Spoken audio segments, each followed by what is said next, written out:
نبی اکرم صلی اللہ علیہ وسلم نے غلام حضرت سعد بن سعد رضی اللہ تعالی عنہ آپ فرماتے ہیں قال رسول اللہ صلی اللہ علیہ وسلم فی الجنتی ثمانیت ابواب منها باب یسمى الریان لا يدخله الا الصائمون متفق علیہ۔ حضرت سعد بن سعد رضی اللہ تعالیٰ عنہ فرماتے ہیں کہ آقا علیہ الصلوۃ والسلام نے ارشاد فرمایا کہ جنت دے 8 دروازے نے۔ حضور نے ارشاد فرمایا کہ جنت دے 8 دروازے نے جنہاں دے وچوں ایک باب الریان ہے جس دے وچوں صرف اور صرف روزہ دار ہی داخل ہو۔ پیارے دوستو، نبی اکرم تاجدار انبیاء صلی اللہ علیہ وسلم دے غلاموں، جس طرح دنیا دے اندر کسی ہوٹل دے اندر چلے جاؤ، مختلف مناظر دے اندر مختلف سہولیات ہوندیاں نے، اور اسی طرح جنت اللہ تبارک و تعالی نے بنائی ہے، ساری جنت خوبصورت ہے، اس کے اندر کسی قسم کا کوئی اختلاف نہیں۔ اللہ تبارک و تعالی نے اپنے کرم دے نال مومن مسلمانہ واسطے ہر قسم دے انعام و اکرام رکھے نے، لیکن جڑا دنیا دے اندر مشقت شوقی کٹ کے جاندا ہے نا، اللہ تبارک و تعالی انہوں اتنا ہی زیادہ اجر عطا فرماتا ہے، کیونکہ روزہ ایک ایسی عبادت ہے جس دے اندر دن دے وچ اپنا کھان پین تو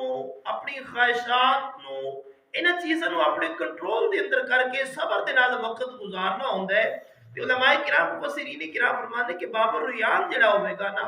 اس دے اندر داخل ہوندیاں ہی تانوں دودھ دیاں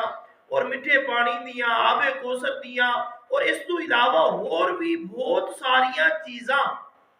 جڑیاں روزے دار واسطے ہون گیاں، ان داخل ہوندیاں وہ چیزاں نصیب ہو جانگیاں، اس واسطے کہ اس شخص نے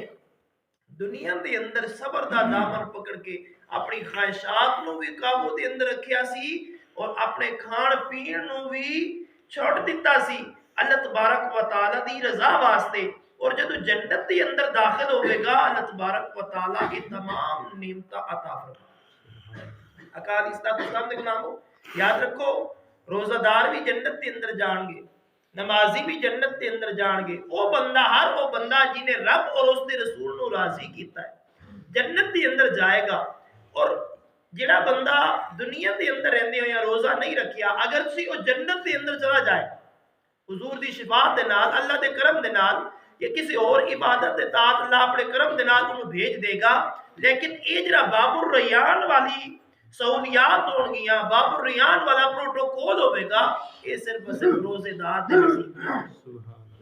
آقا علیہ الصلوۃ والسلام دے غلاموں، ایک خاص دروازہ ہوئے گا، اتے پہچان ہو رہی ہوئے گی کہ باب الریان دے وچوں وہ لوگ گزر رہے نے جڑے دن دے اندر رہ کے بھوک اور پیاس برداشت کرتے ہیں، صرف اور صرف رب تعالی دی رضا دے واسطے۔ انسان کلیاں بھی ہو جاتا ہے،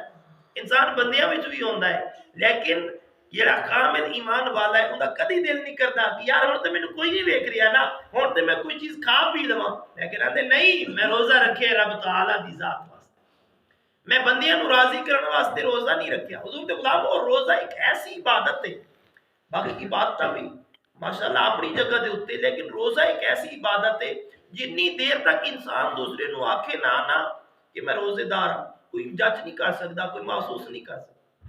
یعنی روزہ اللہ واسطے ہوتا ہے، اللہ تبارک و تعالی دی رضا واسطے ہوتا ہے، یا اس بندے نو پتا ہوتا ہے یا رب نو پتا ہوتا ہے کہ میرے بندہ روزے دار ہے، اور بندہ اس وجہ تو روزے دار رہتا ہے کہ میرا رب راضی ہوتا ہے۔ آقا علیہ الصلوۃ والسلام دے غلاموں، یہ بڑا انعام و اکرام والا معاملہ، خالق کی کائنات مالک ارض السماوات اس بندے دے اوتے راضی رہتا ہے، اللہ تبارک و تعالی اس بندے اوتے خوش ہوتا ہے۔ وجہ آج کوئی انسان نو آکے یار تو صبح لے کے دوپہر تک کھ نہیں کھانا، انہاں کا بیان دے نے یار ویکھ میرا کنا فرما بردار ہے، اے ہوندی ہے یاری، میں اینو منع کیتا سی نا صبح تو لے کے دوپہر تک کھ نہیں کھانا، میرے یار نے کھ نہیں کھانا، ویکھو میرے آنکھیں تے رہ گیا ہے۔ تیرا تعالی اپنے بندے تے خوش نہیں ہوئے گا کہ میں اپنے بندے نو آکھیا صبح صادق تو لے کے نماز مغرب تک کھ نہیں کھانا، اندے سامنے فروٹ بھی آیا ہے، پانی بھی آیا ہے، کھانا بھی آیا ہے، سب کچھ آیا ہے، لیکن اس بندے نے صرف اور صرف میں رب دی رضا دی خاطر انہیں کھ بھی نہیں کھایا۔ اللہ تبارک و تعالی رحیم نہیں ہے، غفور نہیں ہے، انسان سوچ بھی نہیں سکتا کہ رب تعالی نے کتنا اجر عطا فرمایا، اور میرے رب دے علم دے اندر ہے، ہر یاد رکھو ہر چیز دا ثواب جڑا نا معین کیتا گیا ہے، لیکن خالق کی کائنات مالک ارض السماوات نے ارشاد فرمایا کہ روزہ خالصتاً میرے واسطے اور اس کی جزا بخود. روزہ خالصتاً میرے واسطے، انسان کسی واسطے نہیں. بھوک اور پیاس صرف اور صرف اللہ فرماتا ہے کہ میرے واسطے انسان برداشت کرتا ہے اور اس کی جزا جڑی ہے نا وہ میں خود. آقا علیہ الصلوۃ والسلام دے غلام خوش نصیب نے اور دوسرا باپ او ماما بہنیں بیٹیاں جنہیں نماز تراویح بھی ادا کر دیا نے، دن نو روزہ بھی رکھ دیا اور روزہ بھی رکھ دے نے. آقا علیہ الصلوۃ والسلام دے غلاموں بد نصیبی ہے انہاں لوگاں دی کہ انہیں ٹھنڈے موسم دے اندر رمضان المبارک تشریف لے جس دے اندر گرمی دا نام و نشان نہیں ہے. 2 روزے رکھے نے، تیسرا روزہ ہے، محسوس نہیں ہوتا کہ دن نو کہ اسی کچھ کھادا پیتا یا کوئی نہیں کھادا کیونکہ موسم بڑا ٹھنڈا ہے. لہٰذا اللہ تبارک و تعالیٰ دا کرم ہے مومنہ مسلمانہ دے. حضور دے غلاموں رب نو راضی کر رمضان آندے رہنے لیکن ساری زندگی دا پتہ نہیں ہے کہ اسی اگلے رمضان دے اندر زندہ ہونا ہے. اج دا روزہ رکھ لینا چاہیے سی کہ پتہ کل دا روزہ ساڈے نصیب وچ ہے یا نہیں. آقا علیہ الصلوۃ والسلام دا کلمہ پڑھن والے حضور دے غلاموں اس زندگی نو غنیمت سمجھو اس وقت تک جدوں تک تواڈے بدن دے اندر سانس موجود ہے. جب روح پرواز ہو گئی تے حضور دے غلاموں جس جسم نو اسی سمار کے رکھنے ہیں، جس جسم نو ویکھ کے رشتہ دار اپنے آندے نے او یار تو تے ساڈا بھرا ہے، تیرے بغیر تیرا ساڈا سہارا ہی کوئی نہیں ہے. بس جنی دیر روح ہے یہ سب کچھ ہے. جس طرح روح نکل جانی ہے نا پھر اپنے پرائے سارے کٹھے ہو جانے نے، انہوں نے غسل دینا ہے تے منجی دے پانے نماز جنازہ ادا کر کے سپرد خاک کر. آندے نے ہن ساڈے کسے کم دا نہیں ہے کیوں اس دے جسم دے وچ روح نکل گئی. اللہ تبارک و تعالیٰ دی عبادت کر لو،